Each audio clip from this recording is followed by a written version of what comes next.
ദൈവത്തിൻ്റെ അതിപരിശുദ്ധ നാമം വാഴ്ത്തപ്പെടുമാറാകട്ടെ.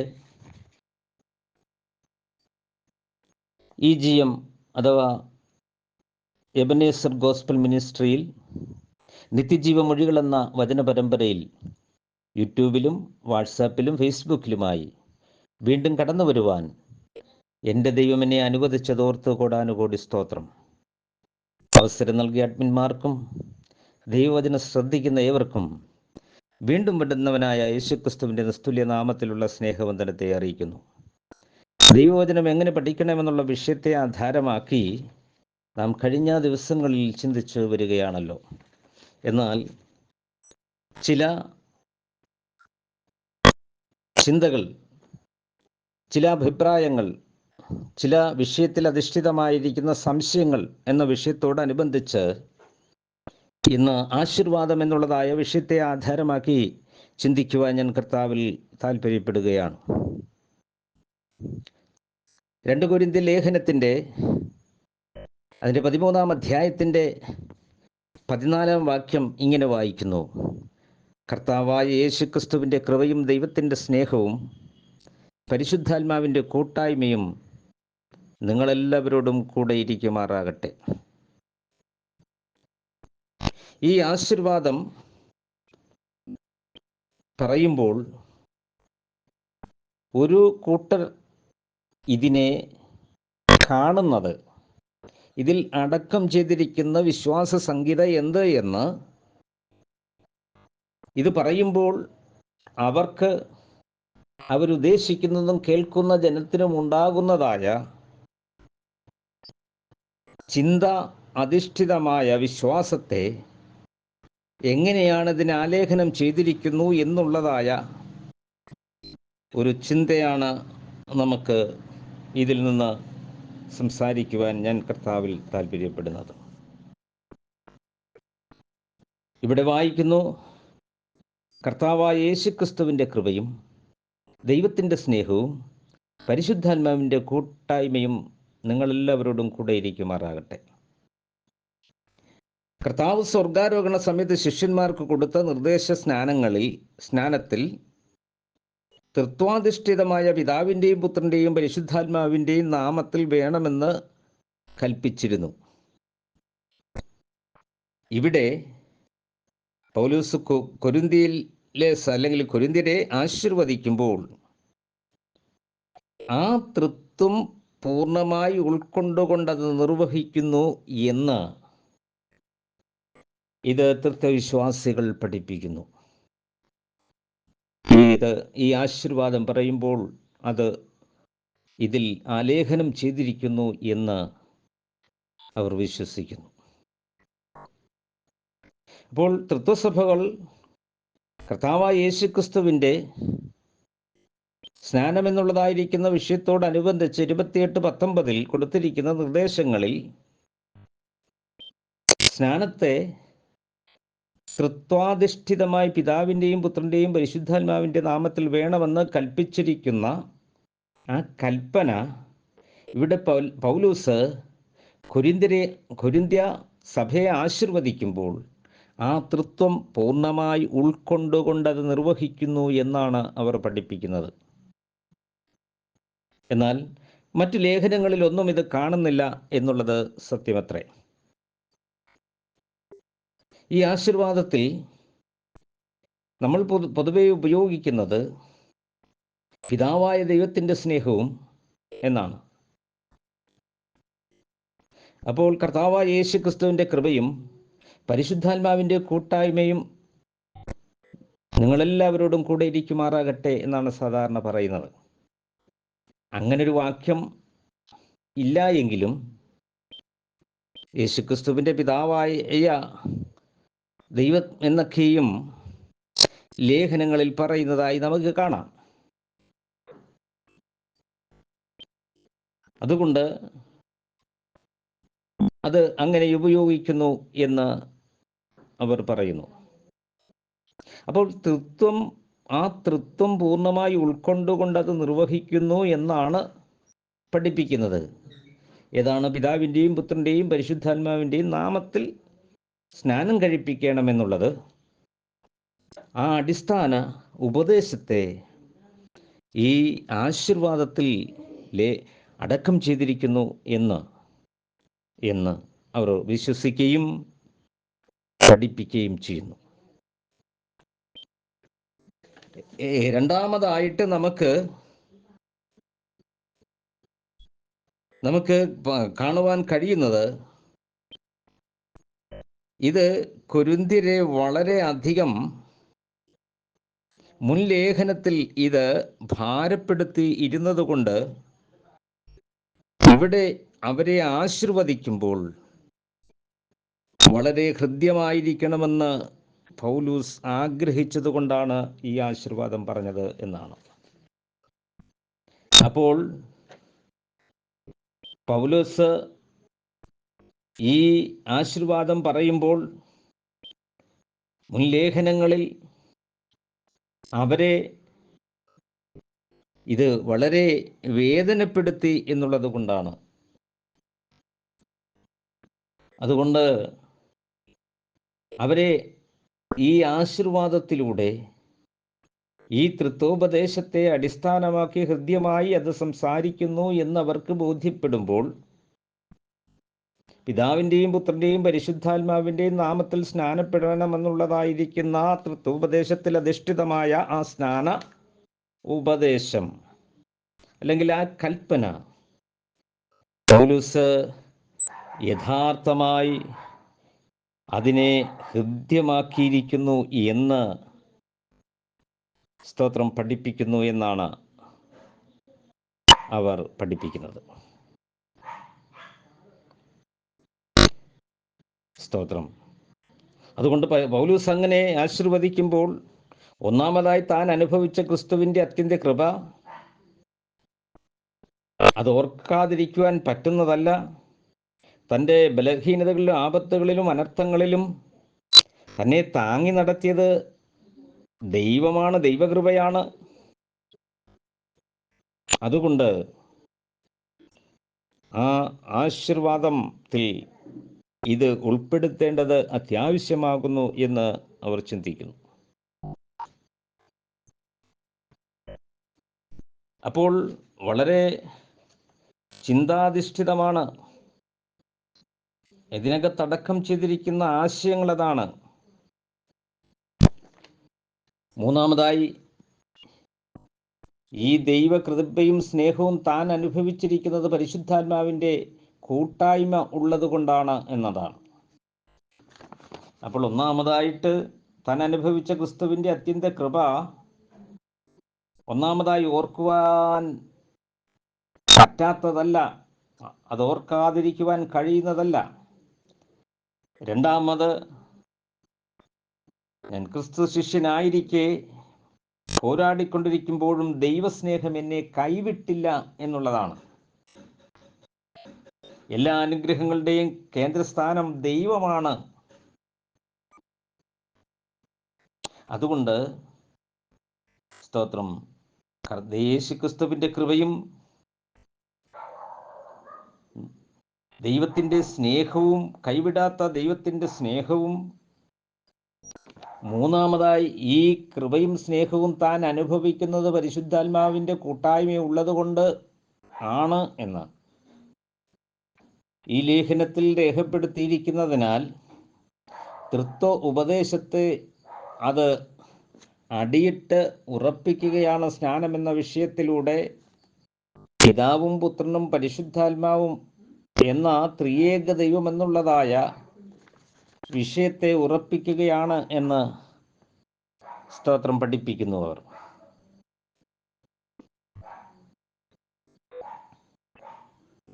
അപ്പോൾ ഇത് നമുക്ക് ശരിയായൊരു പഠനത്തിൻ്റെ ആവശ്യമുണ്ട് എന്നുള്ളതാണ്. മറ്റൊന്ന്, ഈ ആശീർവാദം എല്ലാ ആത്മീക ശുശ്രൂഷകളിലും അവസാനം നിർവഹിക്കുമ്പോൾ തൃത്വം പൂർണ്ണമായും ഉൾക്കൊണ്ട് നിർവഹിക്കുന്നു എന്ന് പഠിപ്പിക്കുന്നു. ഇത് കേൾവിക്കാരിൽ തൃത്വ വിശ്വാസം ഉറപ്പിക്കുന്നു. അപ്പോൾ ഈ ആശീർവാദം കൊണ്ട് ദൈവത്തിൻ്റെ സ്നേഹവും ക്രിസ്തുവിൻ്റെ കൃപയും പരിശുദ്ധാത്മാവിൻ്റെ കൂട്ടായ്മയും എന്ന് പറയുമ്പോൾ കർത്താവായ യേശു ക്രിസ്തു നൽകിയതായിരിക്കുന്ന സ്നാനത്തെക്കുറിച്ചുള്ള കൽപ്പനയിൽ പിതാവിൻ്റെയും പുത്രൻ്റെയും പരിശുദ്ധാത്മാവിൻ്റെ നാമത്തിൽ ചെയ്യണമെന്ന് പറഞ്ഞത് തൃത്വോപദേശം അടിസ്ഥാനമാക്കിയാണെന്ന് സ്ഥാപിക്കുവാനായിട്ടാണ് ഈ ആശീർവാദം പറയുന്നതെന്നാണ്. അതാണ് പറഞ്ഞത്, ഈ ആശീർവാദം എല്ലാ ആത്മീക ശുശ്രൂഷകളിലും അവസാനം നിർവഹിക്കുമ്പോൾ തൃത്വം പൂർണ്ണമായി ഉൾക്കൊണ്ടുകൊണ്ട് നിർവഹിക്കുന്നു.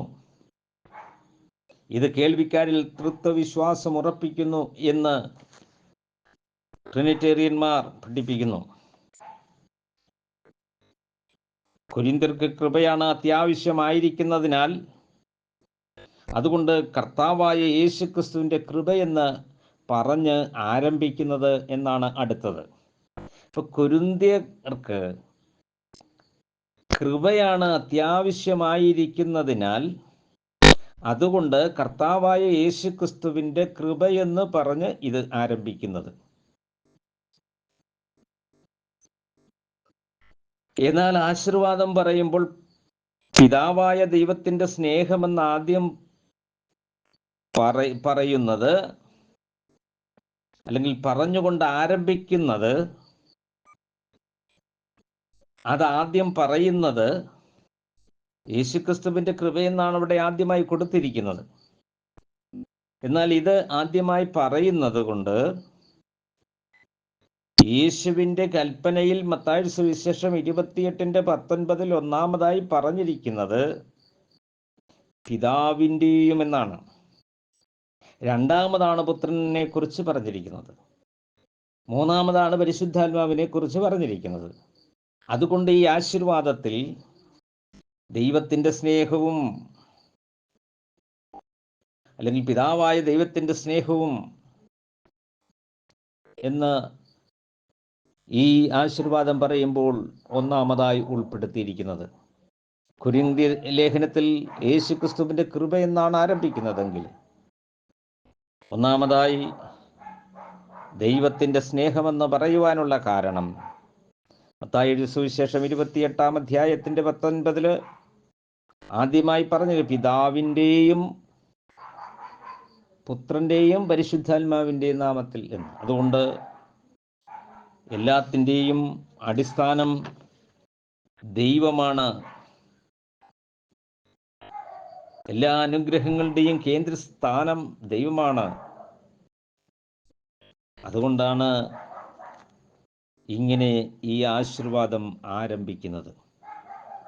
അപ്പോൾ യേശു ക്രിസ്തുവിൻ്റെ സ്നാനകൽപ്പനയിൽ ഒന്നാം സ്ഥാനം കൊടുത്തുകൊണ്ട് പിതാവിൻ്റെയും പുത്രൻ്റെയും പരിശുദ്ധാത്മാവിൻ്റെയും എന്നതുകൊണ്ടാണ് സാധാരണഗതിയിൽ ഈ ആശീർവാദം ഇങ്ങനെ ദൈവത്തിൻ്റെ സ്നേഹവും എന്ന് ആരംഭിക്കുന്നത്. രണ്ടാമത്, പുത്രനെ നൽകുവാൻ തക്കവണ്ണം ലോകത്തെ സ്നേഹിച്ചു. അപ്പോൾ നമുക്ക് ശരിയായൊരു വിശകലനമായ പഠനം ഇതിന് ആവശ്യമാകുന്നു എന്നുള്ളതാണ്. നമുക്ക് അത് ശരിയായി പഠിക്കേണ്ടത് അത്യാവശ്യം തന്നെയാണ്. സ്തോത്രം. അടിസ്ഥാനപരമായ ഏകസത്യ ദൈവമായ നിന്നെ നീ അയച്ചിരിക്കുന്ന യേശുക്രിസ്തുവിനെ അറിയുന്നത് തന്നെയാണ് നിത്യജീവൻ. ട്രിനിറ്റേറിയർ പഠിപ്പിക്കുമ്പോൾ ദൈവത്തെക്കുറിച്ച് പഠിപ്പിക്കുമ്പോൾ പിതാവ് പുത്രനാകുന്നില്ല, പുത്രൻ ആത്മാവാകുന്നില്ല. അല്ലെങ്കിൽ യേശു പിതാവാകുന്നില്ല, യഹോവയാകുന്നില്ല, യഹോവ ആത്മാവാകുന്നില്ല. യേശു ആത്മാവാകുന്നില്ല, ആത്മാവ് യഹോവയാകുന്നില്ല. യേശു ആത്മാവാകുന്നില്ല. ഇങ്ങനെ ഒരു പഠനം തിരുവട്ടാർ കൃഷ്ണൻകുട്ടി മുതൽ പഠിപ്പിച്ചു വരികയാണ്. അതായത് ദൈവം എന്ന് പറയപ്പെടുന്നത് പിതാവ്, പുത്രൻ, ആത്മാവ്. എന്നാൽ പിതാവ് പുത്രനാകുന്നില്ല, പുത്രൻ ആത്മാവാകുന്നില്ല, ആത്മാവ് പിതാവാകുന്നില്ല, ആത്മാവ് യേശുവാകുന്നില്ല. ഇത് മൂന്നും കൂടിയതായ ഒന്നാണ് ദൈവമെന്ന് പഠിപ്പിക്കുന്നു. അപ്പോൾ ഏകസത്യ ദൈവമെന്നുള്ള, ദൈവമേകനെന്നുള്ള അടിസ്ഥാനത്തിൽ നിന്ന് വ്യതിചലിച്ചുകൊണ്ട്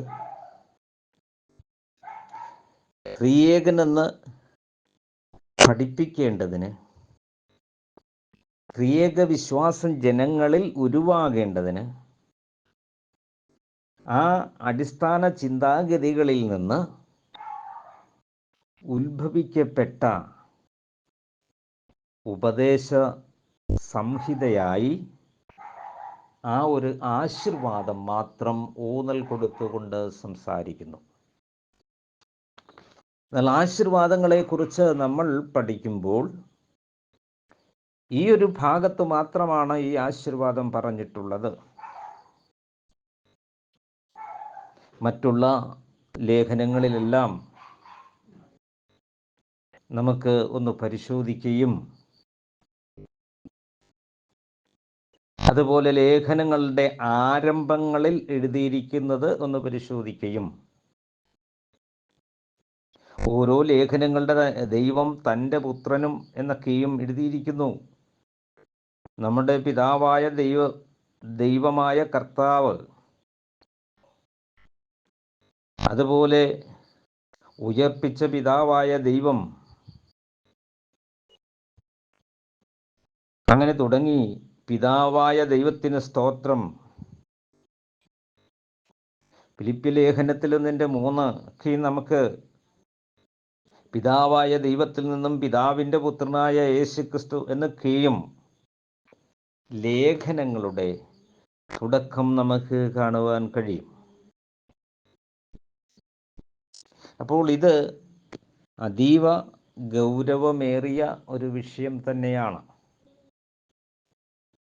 അപ്പോൾ ദൈവമെന്ന് പറയപ്പെടുന്നത്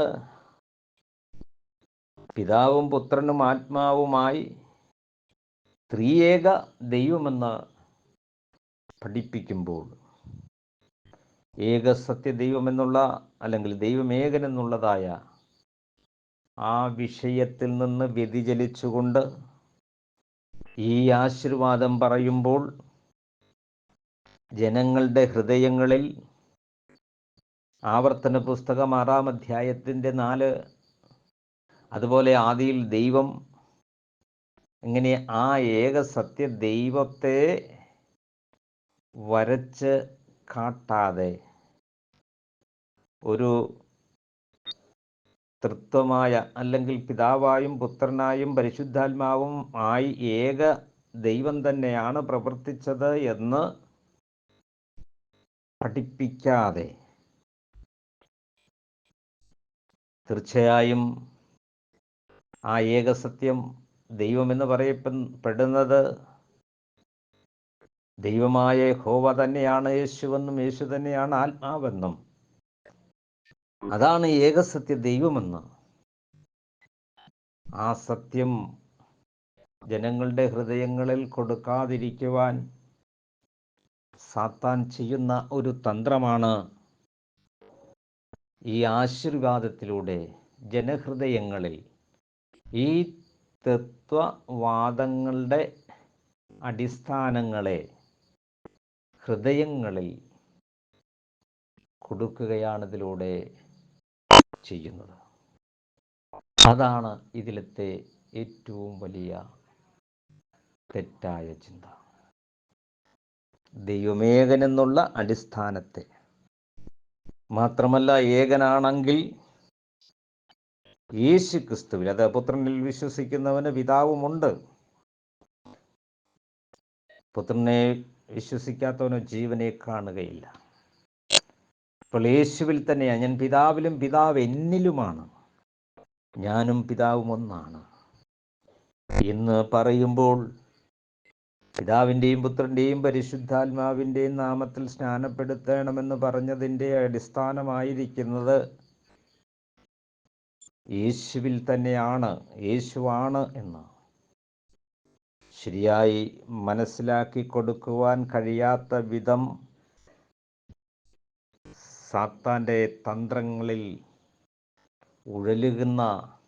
ഉഴലിപ്പിക്കുന്ന അല്ലെങ്കിൽ അതിൽ ജാഗരിച്ച് നിലനിൽക്കുന്ന ഒരു ജനസമൂഹത്തെ സൃഷ്ടിക്കുകയാണ് അതിലൂടെ ചെയ്യുന്നത്. എന്നാൽ അപ്പോസ്തലന്മാരാരും അത് പറഞ്ഞതുകൊണ്ട് ഏകസത്യ ദൈവം എന്നുള്ള അടിസ്ഥാനം വിട്ടില്ല. അതുകൊണ്ട് ആ നാമത്തിലാണ് അവർ സ്നാനപ്പെടുത്തിയത്. പരിശുദ്ധാത്മാവ് അവരെ ബോധ്യപ്പെടുത്തി. പരിശുദ്ധാത്മാവ് അവരോട് കൂടെ ഇരുന്ന്, അല്ലെങ്കിൽ യേശു കർത്താവരോട് കൂടെ ഇരുന്ന്, അല്ലെങ്കിൽ എന്നോട് കേട്ട പിതാവിൻ്റെ വാഗ്ദത്തമാണ്, എൻ്റെ ആത്മാവ് തന്നെയാണ് എന്നുള്ള ആ ബോധം വരുമ്പോൾ, ഈ സകല പ്രവാചകന്മാരും തിരുവെഴുത്തുകളിലൂടെ പറഞ്ഞതായ അവൻ്റെ നാമം മൂലം പാപമോചനം ലഭിക്കും എന്നുള്ളതായിരിക്കുന്ന അടിസ്ഥാനത്തെ അനുസരിച്ച് യേശുക്രിസ്തുവിൻ്റെ നാമത്തിൽ സ്നാനപ്പെടുവാനിടയാകും. പ്രിയരെ, അതാണ് ഇതിൽ ഒളിഞ്ഞ് ഇരിക്കുന്ന സാധാന്യമായ ഗൂഢമായ ഉപദേശമെങ്കിൽ അത് പൈശാചികം തന്നെ.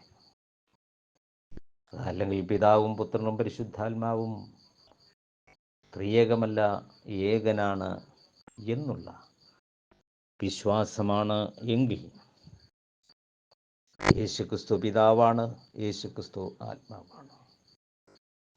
അവൻ മുഖാന്തരം സകലതുമുള്ളവായി, അവനെ കൂടാതെ ഒന്നും ഉളവായില്ല. ഈ സത്യത്തെ ഗ്രഹിപ്പാൻ നമുക്ക് തുടർന്ന് അതിൻ്റെ അടിസ്ഥാനങ്ങൾ എന്തൊക്കെയാണെന്ന് നമുക്ക് ചിന്തിക്കാം. എന്തുകൊണ്ടാണ് അങ്ങനെ അത് അടിസ്ഥാനമായി ഉറപ്പിച്ച് പഠിപ്പിക്കുന്നതെന്ന്, അങ്ങനെ ചിന്തിക്കുന്നതെന്ന് നമുക്ക് വരും ദിവസങ്ങളിൽ ചിന്തിക്കാം.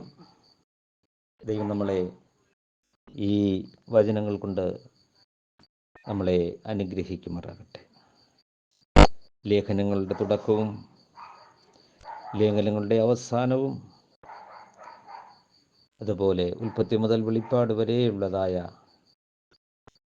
ഏകസത്യ ദൈവം എന്നുള്ളതായ വിശ്വാസവും വിവിധ തരത്തിലുള്ള ദൈവവിശ്വാസത്തെക്കുറിച്ചുള്ള ചിന്തകളും അതിലെ കൾട്ടുകളും അതുപോലെ തത്വവിശ്വാസത്തിൽ ഉള്ള കൾട്ടുകളൊക്കെയും നമുക്ക് ചിന്തിക്കാം.